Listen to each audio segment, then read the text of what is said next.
അയ്യോ, ഒരു 4 വയസ്സായ കുട്ടീനെ എന്റെ അമ്മ പുലിയിലിരുന്ന് കൊന്നിരിക്കുന്നു അല്ലേ? പാവം തന്നെയല്ലേ ഹഫാൻ? അയ്യോ, കൊച്ചിയിലെ ഒരു ഷിപ്പ് ആക്സിഡന്റ് ആയി ഒരുപാട് പേര് അപകടത്തിൽപ്പെട്ടു. 5 ജില്ലകളിൽ റെഡ് അലേർട്ട്. അയ്യോ, മഴക്കാലമായ ദുരന്തങ്ങൾ തന്നെ. 2 മിനിറ്റത്തേക്ക് ഒന്ന് ഫോൺ എടുത്തതാ, അപ്പോഴത്തേക്കും അരമണിക്കൂറായി. കേൾക്കുന്നതോ ബാഡ് ന്യൂസ് ഫുള്ളും. ഇത് നോക്കാതിരിക്കാനും പറ്റത്തില്ല. അയ്യോ, ഈ ബാഡ് ന്യൂസ് കണ്ടിട്ട് എന്റെ തല വെടിക്കുന്നു.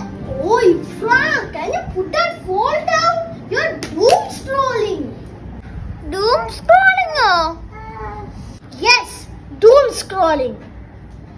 Adenda? It's a habit of continuously scrolling through bad news and spoiling your mind. ശരിയാണ് ഫിസ, ഞാൻ ഇത് എനിക്കത്തെ ബാഡ് ന്യൂസും കണ്ട് സ്റ്റോറീസും കേട്ട് ഷെയറും ചെയ്ത് കമന്റും അടിച്ചിരിക്കും. അതാണ് doom scrolling. So guys, value your time.